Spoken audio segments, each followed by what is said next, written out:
Hello, this video will be a short tutorial on how to auto-animate a circular loading bar with 2 animations within Adobe XD. What I'll be using as my artboard today is an iPhone 11. I already added some soft UI for more dimension and more fun aesthetically. You will need 6 artboards that all have the same button component in the center. So to get started, we are going to select the circle tool and press the shift and left click button to draw the circle and align it to the artboard. You're going to align it over top of the button. So my circle is 186 by 186 for reference, but you can adjust that accordingly. So you're going to select your circle, deselect the fill, make the border a darker color than the background circle, the background button.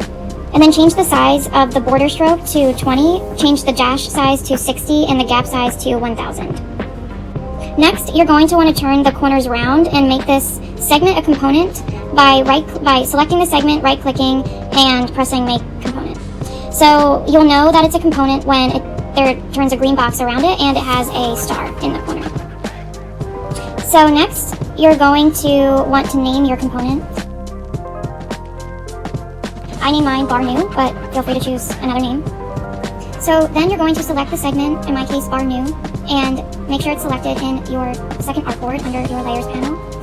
And you're going to duplicate this component by hitting Command or Control D. Once duplicated, you will hit the newly duplicated component. You will find the rotation bar.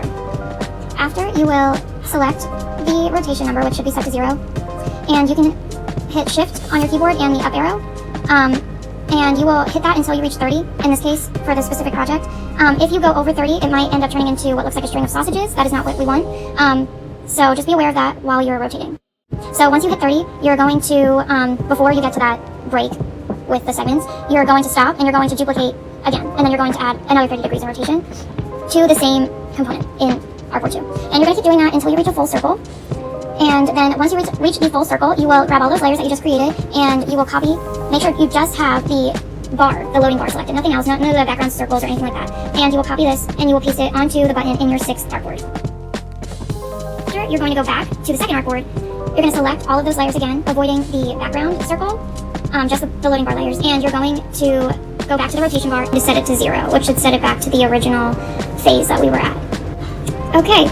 So now we're going to select the small segment in Artboard 2 and we're going to copy and paste it to Artboard 3. In the Layers panel, you will see all of the bar new segments or whatever you named it. So you're going to go to the bottom of that list and you're going to start from at the second from last and change the rotation of that layer to 30 degrees. You kind of have to do it manually at this point. And you'll go in 30-degree increments all the way up to the second to first one. So now you're going to go into prototyping at the very top and you're going to select the first artboard, which seems to already have an arrow on it. So you'll hit that blue arrow and drag it over. The first one though you want to set to as tap, and then the rest can be set to as time. And the easing can be ease in, ease out, and the duration for each one can be 1 second for this animation. And I'll insert a photo here. Alright, time to move on to our slime animation. Begin by using the pen tool to draw 2 layers of slime, one in the front and one in the back, layered on top of each other, and make sure you change the fill of the back layer to a lighter color and the fill of the front layer to a darker color. And you're going to select all 3 layers, so the 2 slime layers and the circle layer, which should be on top. And you're going to right click and you're going to click Mask Shape to create a dome over the slime, so it will fit perfectly inside of the inner component. So now add the slime to layers 2 through 5. Make sure that it's a gradual change. So in Artboard 2, you want the slime to be at its lowest. And at Artboard 5, you want the entire center to be covered with the dark green front layer. Okay, time to prototype. So you're going to hit your first artboard under prototype mode. The trigger should be set to tap, auto animate, easing should be ease in out, and the duration 1 second. The second, third, and fourth artboard should all be set to time, auto animate, no easing, and they should all be set to 1.5 seconds. And your 5th artboard should be set to time, auto animate, no easing, and 1 second. Okay, it looks like you're all finished. Thanks for following my tutorial, and congratulations on your slimy animation. I hope you liked the video.